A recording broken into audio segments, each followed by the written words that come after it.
오늘은 앞에 뒤에 사람 좀 특이하게 인사하겠습니다. 저녁부터 시작하는 사경에 꼭 나오실 거죠? 네, 시작.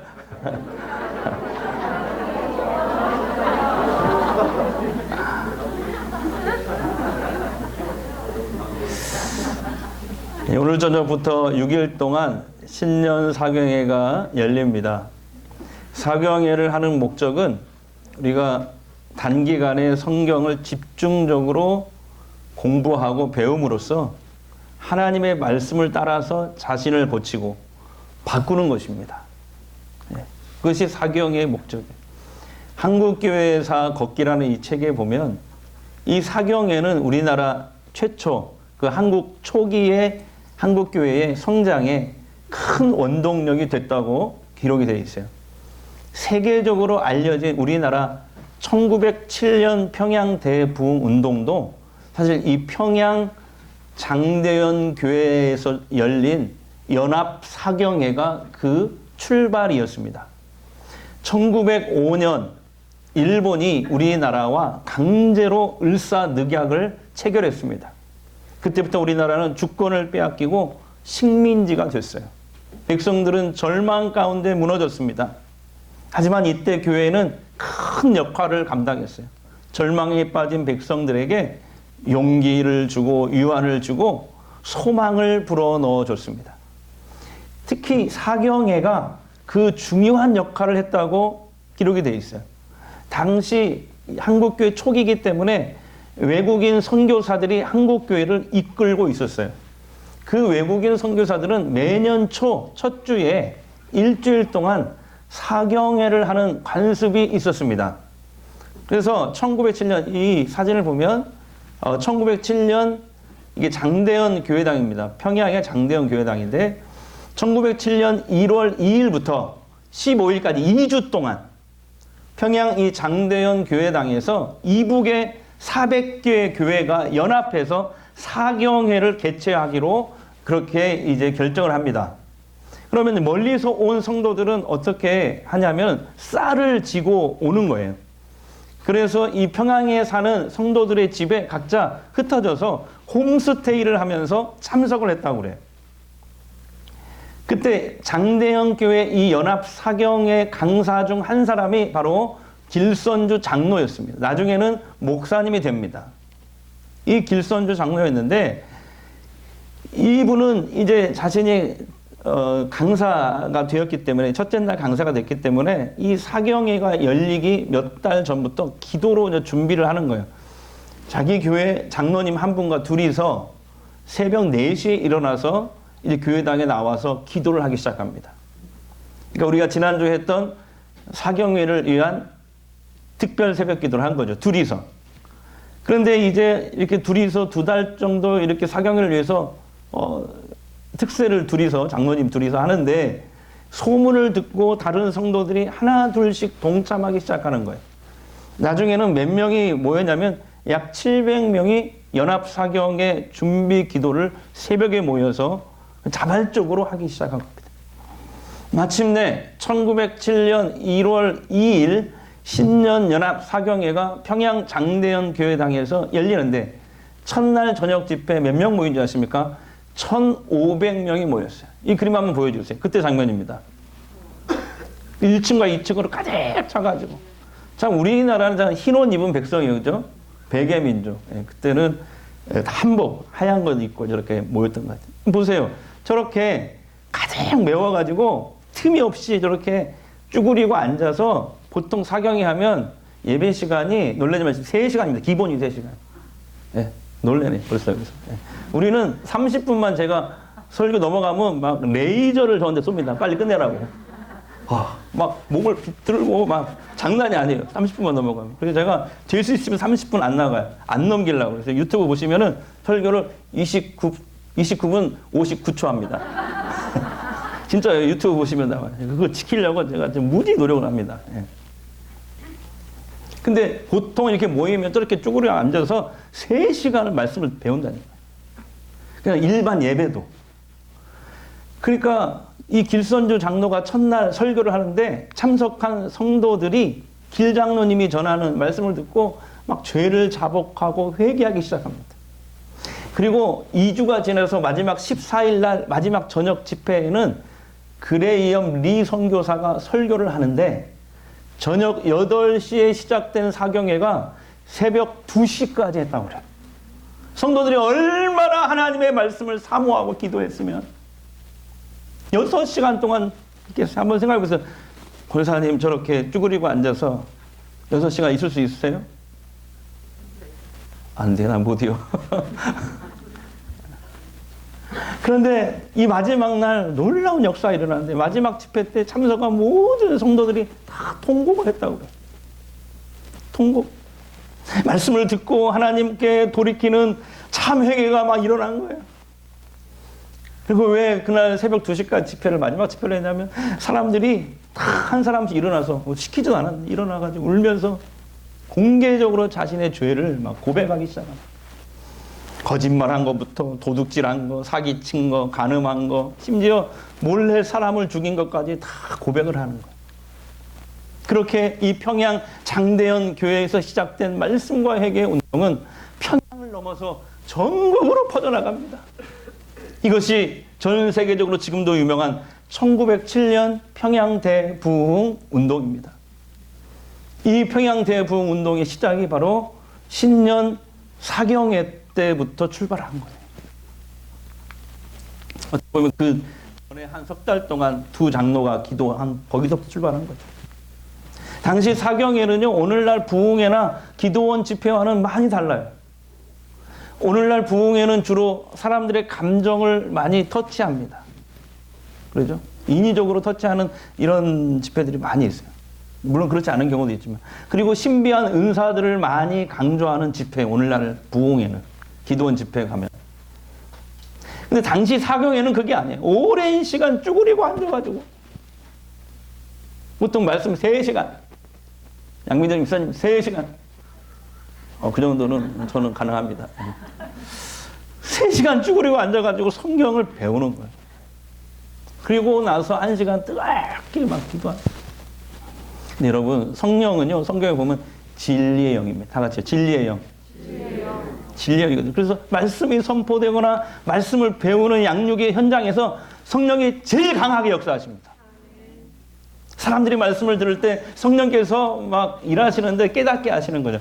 말씀으로 돌이키는 참 회개가 일어나게 하세요.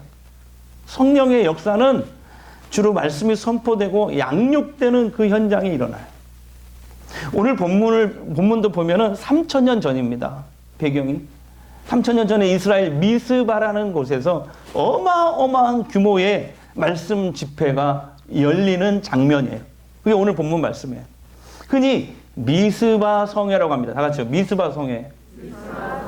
그러니까 거의 모든 이스라엘 백성들이 미스바에 다 모였어요. 말씀을 몇 날 며칠 들으면서 회개하고 기도하는 장면이에요. 이 미스바 성회를 이끄는 사람은 사무엘입니다. 사무엘.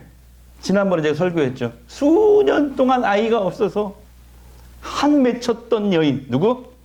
한나. 한나가 통곡하고 기도해서 얻은 아들. 바로 사무엘입니다. 내가 통곡하고 기도해서 얻은 아들이다 라는 뜻으로 이름이 사무엘이에요. 하나님은 한나의 이 통곡의 기도를 통해서 이 낳은 아들 사무엘을 통해서 영적으로 도덕적으로 타락한 이스라엘의 사사시대 350년을 끝내려고 하셨어요. 사무엘은 잘합니다. 그래서 지도자가 되어 이스라엘의 마지막 사사요 선지자가 됩니다. 그런데 이 앞부분의 성경 내용을 보면 참 은혜로운 게 있어요. 이 사무엘이 그냥 사무엘이 된 게 아니고 거기 보면 이런 말씀이 있어요. 어머니 한나가 그 젖만 떼고 이 아이를 그냥 줘버렸단 말이에요. 엘리 선지자에. 그러니까 그 얼마나 아들이 보고 싶었어요. 그러지만 그걸 꼭 참고 1년에 한 번씩만 그 실로에 제사 드리러 갈 때만 그때 뭐 하냐면 애들은 자라서 몸이 자꾸 사이즈가 바뀌잖아요. 그러니까 옷을 옷을 만들어서 그걸 가지고 가는 거예요. 네. 그래서 그거 입히고 또 얼마나 기도를 많이 했겠어요, 엄마가. 네. 그래서 사무엘이 된 것은 한나의 기도와 헌신이 있었다. 이 연사 힘차게 외칩니다. 여러분, 기도하는 어머니 아버지 되셔야 돼요. 예. 그래서 사무엘은 자라서 이스라엘의 마지막 사사 선지자가 되는데, 그래서 이스라엘 민족을 이끌어요. 근데 그때 이스라엘 상황이 어떤 상황이냐면 강대국 블레셋으로부터 지속적인 괴롭힘과 학대를 당하고 있는 상황이었어요. 자, 이 지도를 보시면 당시 노란 부분이 이스라엘 땅입니다. 저 블레셋이 이렇게 해안 지방을 중심으로 해서 점점 세력이 커지고 있었어요. 근데 얘네들이 왜 무서운 애들이냐면, 애들이래 또 철기 무기를 사용하고 있었거든요. 이스라엘은 겨우 삽이나 들고 이제 청동기 무기나 사용하고 있는데, 여기는 철기 문화를 사용하고 있어요. 그래가지고 이 철기 문화를 들고 이스라엘에 쳐들어와가지고 그냥 가축물, 농작물 다 뺏어가고, 백성들 포로를 잡고 이쁜 여자들 다 데려가고. 그러니까 일본 사람들이 우리나라 사람들을 괴롭혔던 것처럼 똑같이 그렇게. 한 번은 블레셋과의 전쟁에서 이스라엘이 지잖아요. 그래서 하나님의 법궤도 가져가요. 뺏깁니다. 근데 하나님께서 다행히 이 블레셋에 재앙을 내려요. 그래서 이거 안 되겠다, 빨리 보내버리라. 그래서 7달 만에 법궤가 다시 이스라엘로 돌아옵니다. 하지만 돌아온 법궤는 실로 성소로 다시 옮겨지는 게 아니라 기럇 여아림이라는 마을에 20년 동안 방치가 돼요. 여러분, 이건 뭘 의미하냐면 아직도 이스라엘이 정신을 못 차렸다는 뜻이에요. 법궤가 돌아왔는데, 하나님의 임재의 상징 법궤가 돌아왔는데 방치해버려요. 정신을 못 차렸어요. 블레셋 영향력에서 벗어나지 못하고 있다는 증거죠. 다시 말하면 이스라엘과 하나님과의 관계가 아직 회복되지 않았음을 보여줍니다. 이스라엘은 하나님의 백성이라고 말은 해요. 근데 실생활에서는, 정말 정작 실생활에서는 풍요와 돈을 가져다 준다는, 그때 가나안 사람들이 섬겼던 바알과 아스다롯 우상을 동시에 섬겼어요. 하나님을 안 믿은 게 아니에요. 하나님도 섬기면서 풍요를 가져다 준, 비를 내려줘서, 그때는 농사 시대잖아요. 그러니까 비가 와야 농사를 짓고 풍성한 수확을 얻을 수 있거든요. 그래야 부자가 되거든요. 그러니까 비를 내려주는 신, 이 바알을 사람들이 동시에 섬기고 있었어요. 이때 사무엘은 이스라엘 백성들이 우상을 스스로 제거하고 오직 하나님만 섬기는 참 회개가 일어나기 위해 최선을 다합니다. 사무엘이 어떤 일을 하냐면 이스라엘 전국을 돌면서 순회 말씀 집회를 열어요. 오늘날로 얘기하면 사경회를 하는 것이죠. 바알과 아스타롯 우상을 제거하라. 오직 하나님만 섬겨라. 하나님께 돌아오라. 말씀을 듣고 자신을 고쳐라. 참 회개를 촉구합니다. 여러분, 그것만이 강대국 블레셋으로부터 우리 이스라엘이 구원받는 유일한 길이라고 사무엘이 외칩니다. 우리가, 여러분 기억나십니까? 모세를 통해서 하나님과 그렇게 약속했고, 그 이후에 여호수아를 통해서 그렇게 우리가 맹세하고 약속했는데, 강대국 블레셋으로부터 이스라엘이 구원받는 유일한 길은 바로 그 길밖에 없어요. 회개하고 하나님만 섬기는 것입니다. 하나님께 다시 돌아오는 길입니다. 이렇게 외쳤어요. 자, 3절 보겠습니다. 시작. 사무엘이 이스라엘 온 족속에게 말하여 이르되, 만일 너희가 전심으로 여호와께 돌아오려거든 이방 신들과 아스타롯을 너희 중에서 제거하고 너희 마음을 여호와께로 향하여 그만을 섬기라. 그리하면 너희를 블레셋 사람의 손에서 건져 내시리라. 아멘. 자, 여기 보세요. 너희가 전심으로 여호와께 돌아오려거든. 해볼까요? 시작. 너희가 전심으로 여호와께 돌아오려. 무슨 말입니까? 하나님이 우리에게 돌아오시는 게 아니에요. 하나님은 한 번도 우리를 떠난 적이 없어요. 우리가 하나님을 떠난 거였어요. 그 돌아오라니, 여호와께 돌아오라고 그러죠. 우리가 떠났다니까, 우리가. 이스라엘이 블레셋에 패하는 원인은 국력이 약해서가 아니라는 거예요. 이스라엘이 하나님을 떠났기 때문이라는 거예요. 회개하지 않았기 때문이라는 거예요. 사무엘은 이스라엘 백성들의 진정한 회개를 위해 모인 모든 백성들을 미스바로 모이게 합니다. 그리고 어마어마한 규모의 성회를 연 거예요. 아마 제 추측으로는 200만 정도가 모였을 거예요. 이스라엘 인구 대부분이 다 모였을 거예요. 우리 어르신들 여기 혹시 기억나십니까? 이 사진. 기억나세요? 저도 이제 이때는 아기 때니까 잘 모르겠는데, 이 사진 찾느라고 인터넷 하루 종일 뒤졌어요. 예. 우리나라 1973년 빌리 그레임 한 목사가 와서 여의도 집회를 했어요. 장관님 혹시 기억나세요? 기억나시죠? 예. 자, 여기 보세요. 가재 저렇게 모여가 앉아가지고 바닥에 앉아서 저렇게. 예. 이때 여러분 여의도 광장에 모인 숫자가 몇 명인지 아세요? 51만 6천 명입니다. 51만 6천. 그러니까 미스바 성회에서 한 200만 가까이 모인 사람들의 숫자가 어느 정도인지 좀 상상이 가시죠? 이거의 한 4배 정도? 이 미스바에 수백만 명의 이스라엘 백성들이 이렇게 사무엘이 전하는 하나님의 말씀을 들었어요. 그 다음에 말씀을 듣고 막 회개가 일어났어요. 그동안 하나님과 바알을 동시에 섬겼던 죄악을 회개하며 이제는 하나님만 섬기겠다고 다짐을 합니다. 본문 6절 보겠습니다. 시작. 그들이 미스바에 모여 물을 길어 여호와 앞에 붓고 그날 종일 금식하고 거기에서 이르되 우리가 여호와께 범죄하였나이다 하니라. 사무엘이 미스바에서 이스라엘 자손을 다스리지니라. 여기서 여러분 물을 여호와 앞에 부었다는 말은 무슨 말이냐면, 자, 당시 가나안의 최고의 신이 비를 내려준다는, 풍요를 가져준다는 바알 신이었어요. 근데 사무엘의 말씀을 듣고 회개가 일어나니까 아니구나, 우리를 먹고 살게 해주시는 분은, 비를 내려주시는 분은 바알이 아니고 여호와 하나님이셨구나.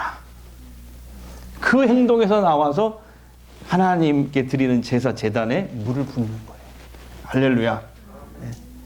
근데 이렇게 한참 막 회개하고 은혜가 충만할 때 위기를 만나요. 바로 블레셋이 미스바로 쳐들어옵니다. 아니, 이 블레셋은 이스라엘 사람들이 미스바에 막 다 모여가지고 반역을 지금 꾸미고 있는 것 같아. 우리를 공격하려고 하는 것 같아. 가만두면 안 돼. 초장에 잡아야 돼. 그러면서 군대를 이끌고 미스바에 지금 성회를 하고 있는 이스라엘 백성들을 공격하러 옵니다. 말을 타고 막 철기의 무기를 들고 막 지금 오고 있어요. 이스라엘 백성들은 이 정탐꾼에게 그 얘기를 듣고 두려움에 떨기 시작합니다. 그동안 블레셋과의 전쟁에서 늘 패했거든요. 한 번도 이긴 적이 없어요. 자기들 힘으로는 도저히 블레셋을 이길 수 없다는 걸 알거든요. 하지만 여러분, 이스라엘 백성들이 두려워 떠는 근본적인 이유가 뭘까요? 그렇게 은혜 받고 기도하고 말씀 들어도 쉽진 않아요. 그 막 블레셋이 뭐 군대를 이끌고 지금 자기들 죽이려고 쳐들어온다고 하니까 두려움에 빠졌단 말이에요. 왜 그럴까요? 아니, 블레셋 군대, 그 무시무시한 군대에서 눈에 보이고 곧 앞으로 놀라운 일을 행하실 전능하신 하나님을 못 보고 있기 때문이 아니겠어요? 보통 전쟁이라고 하는 것은 몇 가지 요인에 의해서 승패가 결정됩니다. 병력, 수, 무기, 전략, 병사들의 사기. 근데 사무엘과 이스라엘 백성들은 이런 것 대신에 뭘 택해요? 예배를 다시 정비하고 부르짖는 기도를 위기에 대응합니다. 기도로. 하나님께 막 부르짖기 시작합니다. 한번 생각해보세요. 200만 명이 모여서 주여! 예? 근데 하나님이 어떻게 반응하실까요? 자, 10절 보겠습니다. 큰 소리를 읽겠습니다. 10절 시작. 사무엘이 번제를 드릴 때 블레셋 사람이 이스라엘과 싸우려고 가까이 오매 그날에 여호와께서 사람에게 큰 우레를 바라요. 그들을 어지럽게 하시니 그들이 이스라엘 앞에 패한 자. 아멘. 하나님이 블레셋 군대에 큰 천둥 번개로 때리시니 혼비백산하여 도망가고, 그때 이후로는 다시는 블레셋이 이스라엘을 침범하지 못하였더라. 그들은 막 저들이 섬기는 신이 노였다면서 막 주랭랑을 치는 거예요. 여러분, 그동안 하나님을 떠나서 이스라엘이 자기 마음대로 살았을 때는 맨날 블레셋에 맨날 패하고 뺏기고 얻어 터지고 억울하게 당했어요. 근데요, 이제 하나님의 말씀을 듣고 회개하고 다시 말하면 하나님과의 관계가 회복되니까 이스라엘은 블레셋을 물리치게 돼요. 물리치게 돼요. 여러분, 이게 하나님의 말씀의 능력이에요. 여러분, 하나님의 말씀의 능력이 임하면 블레셋도 이기고 승리하게 될 수 있어요.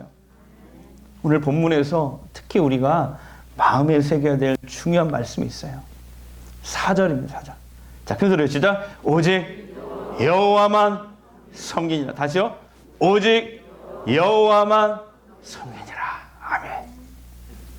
우리 예수 믿는 사람들은요, 삼위일체 하나님만 섬겨야 돼요. 그동안 블레셋에 맨날 패하고 얻어 터지고 괴롭힘 당한 이유는 이스라엘이 하나님과 바른 관계를 맺지 못했기 때문에 그래요. 하나님도 섬기고 바알도 섬기고. 하나님 안 섬긴 게 아니라니까. 바알도 섬겼어요. 근데 여러분 한번 생각해 보세요. 여러분, 내 배우자가 나를 사랑해요. 엄청 사랑해. 네, 사랑해. 진짜 사랑해. 근데 옆집 남자 여자도 사랑한대야. 한마디로 뭐라고 그래 이거요? 헐. 자, 해볼까요, 시작? 우리 성도들은 참 순종을 잘해요. 그러면 어떻게 됩니까? 나를 아무리 사랑하지만 그 배우자와 더 이상 함께 살 수 있어요, 없어요? 없어요.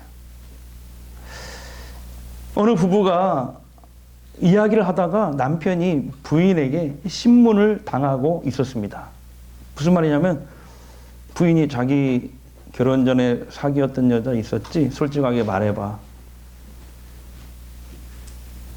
그럼 있었지. 정말이야? 사랑했었어? 오, 뜨겁게 사랑했지. 부인이, 그럼 뽀뽀도 했어? 했겠네? 그럼 해봤지. 얼굴이 시퍼렇게 달아온 아내는 손톱을 날카롭게 세우고 금방이라도 잡아먹을 것처럼 남편을 노려보며 말했습니다. 그 여자 지금도 사랑해? 심각하게. 남편이 뭐라고 하는지 아세요? 그럼 첫사랑인데 엄청 사랑하지. 이 소리를 들은 아내는 울상이 되어서 마지막 소리를 빽 하고 질렀어요. 근데 이건 못하겠다. 이건 잘못하면은. 예. 이 욕이 담겨있어. 니은자 밑에 니기 있어서. 그러면 그 여자하고 결혼하지 그랬어. 그랬더니 웃음을 간신히 참고 있던 남편이 이렇게 말했대요. 그래서 그 여자하고 결혼해서 지금 살고 있잖아.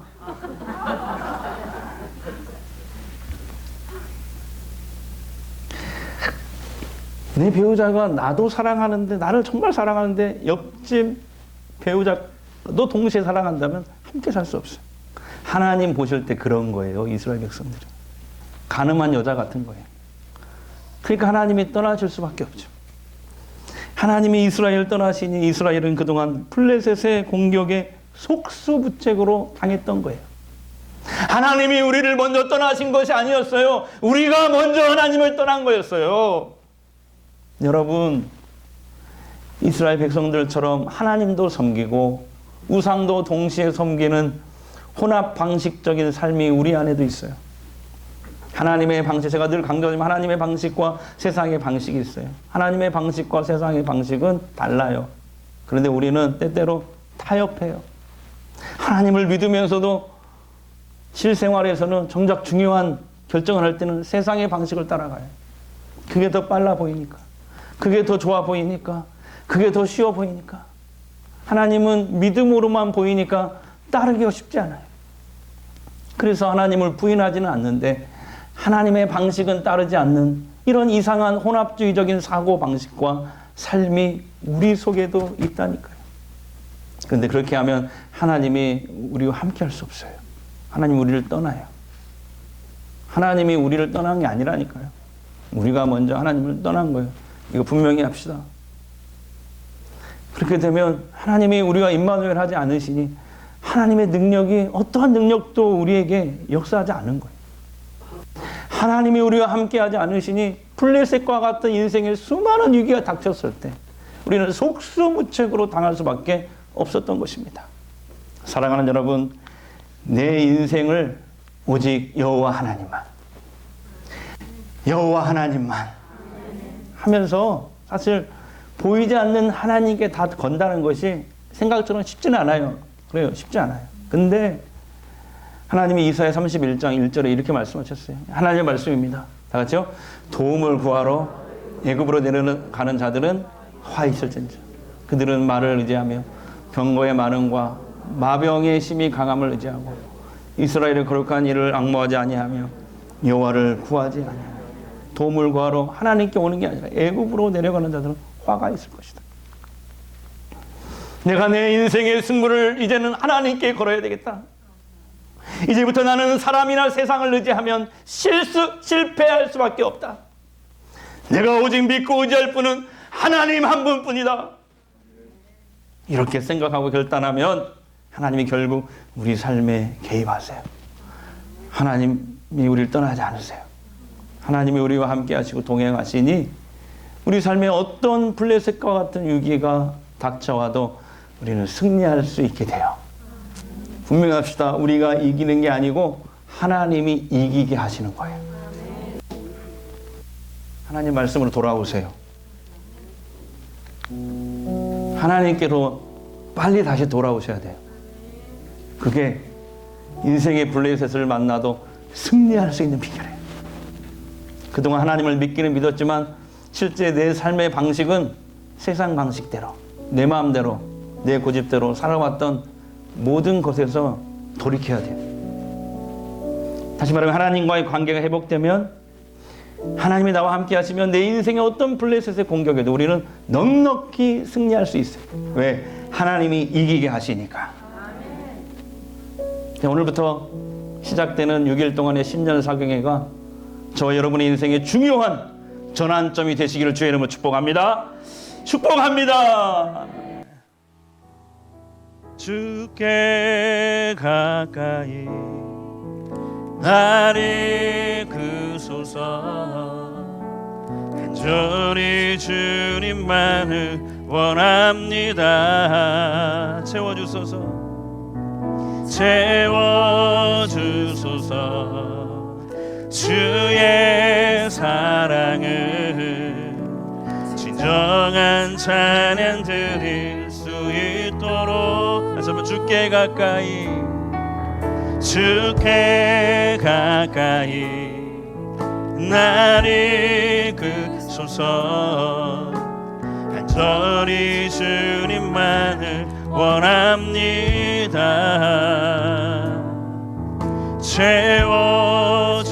채워주소서. 주의 사랑을 진정한 찬양 드릴 수 있도록. 목마른 나의 영혼, 목마른 나의 영혼 주를 부르니 나의 맘 만져 주소서. 주님만을 원합니다. 더 원합니다. 더 원합니다. 나의 맘 만져 주소서. 목마른 나의 영혼, 목마른 나의 영혼 주를 부르니 나의 맘 만져 주소서. 주님만을 더 원합니다. 더 원합니다. 나의 맘 만져주소서. 나의 맘 만져. 우리 마지막 한 번 더 고백합니다. 목마른 나의 영혼, 목마른 나의 영혼 주를 부르니 나의 맘 만져 주소서. 주님만을 원합니다. 더 원합니다. 나의 맘 만져 주소서. 나의 맘 만져 주소서. 우리 이 시간 한번 합심해서 한번 기도하는데요. 하나님, 오늘부터 시작되는 신년 사경에 주의 말씀을 사모에 참석한 모든 사람들에게 한 사람도 빠짐없이 성령께서 도우시고 말씀을 듣고 하나님께 돌이키는 진정한 회개가 일어나게 하옵소서. 말씀을 듣다가 주님이 내게 원하시는 것을 깨닫게 하시고 기도가 응답받게 하시고 질병에서 치유와 회복이 되게 하옵소서. 우리 주님 한번 부르고 통성으로 기도합시다. 주여, 우리 아버지 하나님, 오늘 제작되는 신년 사경에 하나님 주의 말씀을 삼아 염득한 모든 사람들에게 성령이여 도우셔서 성령이여 우리를 만나주시어 하나님의 말씀을 듣고 하나님께로 돌이키는 진정한 회개가 일어나게 하옵소서. 하나님의 말씀을 듣고 하나님께 돌이키는 진정한 회개가 우리 가운데 있게 하옵소서.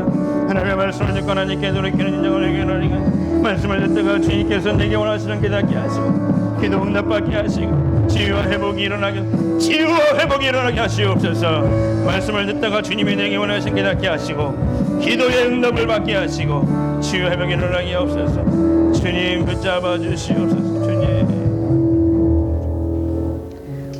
미스바 성회로 모인 이스라엘 백성들은 사무엘이 전하는 하나님의 말씀을 듣고 그동안 하나님과 바알을 동시에 섬겼던 죄를 깨닫고 오직 하나님만 섬기는 참된 회개가 일어났습니다. 이때 이스라엘 원수 블레셋의 공격을 받게 되었지만 하나님은 하나님과의 관계가 회복된 이스라엘 백성들에게 기적과 같은 승리를 주셨습니다. 우리도 그동안 하나님을 믿는다 하면서도 정작 실생활에서는 중요한 순간에는 하나님의 말씀과 방식보다는 세상의 방식을 따르는 타협할 때가 너무 많았습니다. 주여, 우리 죄를 용서해 주시옵소서. 3000년 전 미스바 성회에서 일어났던 그 회개가, 그 기적이, 또 1907년 장대현 교회에서 일어났던 주를 향한 그 뜨거움이 오늘부터 시작되는 우리 교회 신년 사경회 때 우리 안에도 일어나게 하옵소서. 하나님과의 관계가 회복되게 성령이여 우리를 붙드시옵소서. 6일 동안 강사 목사님을 붙잡아 주시고 그분을 통해서 주시는 말씀에 우리가 통회하고 자복하는 역사가 일어나게 하옵소서.